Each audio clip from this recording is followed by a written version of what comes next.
It was an unusually warm morning for early spring.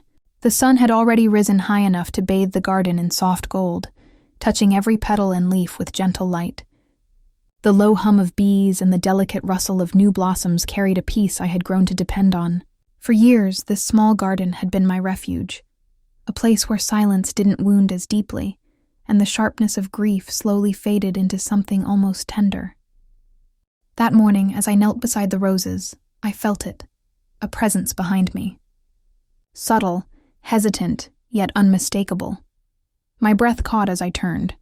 A figure stood at the edge of the yard, hands raised slightly in a gesture that spoke of harmless intent.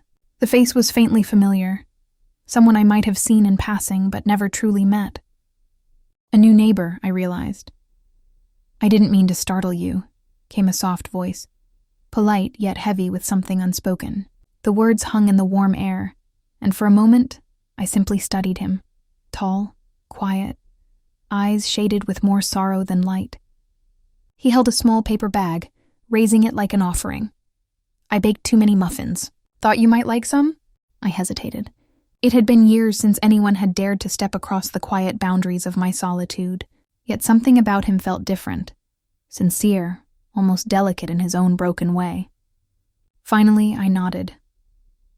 Minutes later, we sat across from each other on the patio, the garden watching silently as two separate lives unexpectedly intertwined. The muffins were blueberry, my favorite, though I didn't mention it. Conversation came naturally. We talked about books, small-town oddities, gardens, the heaviness of city life, and why some souls choose to leave it behind. For hours, words and laughter gently stitched themselves across a table that hadn't known warmth in a long, long time. Far too long. The emptiness had lingered. But what began as shared mourning slowly grew into something more. He would arrive in the mornings with coffee, and I would answer with fresh scones.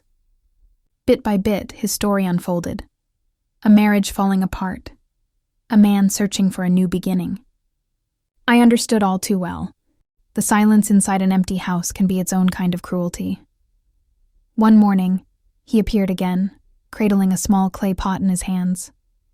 Inside it was a young sunflower, its face turned eagerly toward the light. "For your garden," he said softly. I planted it while he knelt beside me, and we spoke about patience, how growth happens quietly, beneath the surface, how life mirrors the slow work of roots. Something shifted within me that day. Not love, not desire, something gentler. A companionship, the quiet comfort of simply not being alone. Rain arrived one weekend, steady and unyielding.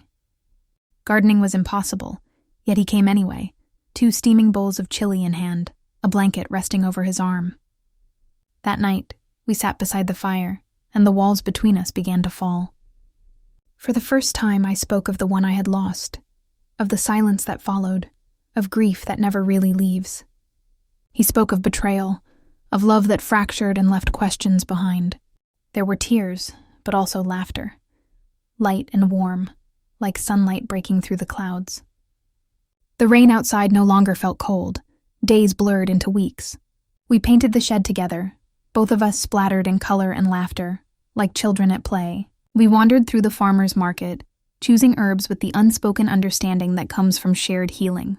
Life began to feel softer, less jagged at the edges. Then came the afternoon when even the air seemed heavy. I was in the garden, soil clinging to my fingers, when I felt a touch on my shoulder. Expecting his usual warmth, I turned with a smile. But his expression was different this time. Nervous. Torn. "I got an offer," he said quietly. "A good job in the city." My heart stilled. He wasn't leaving yet. But the possibility hung between us like a storm about to break. "I haven't decided," he added quickly. "I wanted to talk to you first." We sat there in silence, the garden seeming to hold its breath with us. Finally, I said what I thought was right. "If it's best for you, you should go." But even as the words left my lips, I wasn't sure I believed them. His presence had become a rhythm woven into my days, a quiet balm I hadn't known I needed. He searched my eyes. "Is that what you really want?" I didn't know how to answer. All I knew was that something delicate yet real had taken root between us. like a seedling that needed light, patience, and care. "I don't want to leave," he whispered. "Not if there's something here worth staying for." In that moment, the air shifted, gentle but certain. I spoke the truth, soft but steady. "I don't know what this is," I said, "but it's good. It's something that matters." He exhaled, the tension slipping from his shoulders, and nodded. "Then maybe I'll stay. Not for the job. For this."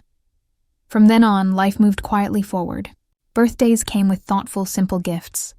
A handmade birdhouse placed by the lilac bush. Laughter shared over modest meals. Long afternoons spent among the flowers. Months later, the sunflower he had given me stood tall and golden, stronger than I ever expected. We stood side by side, watching it sway in the soft breeze. "Sometimes," I said quietly, "things grow better when they're not forced." He reached for my hand, and together we let the silence wrap around us.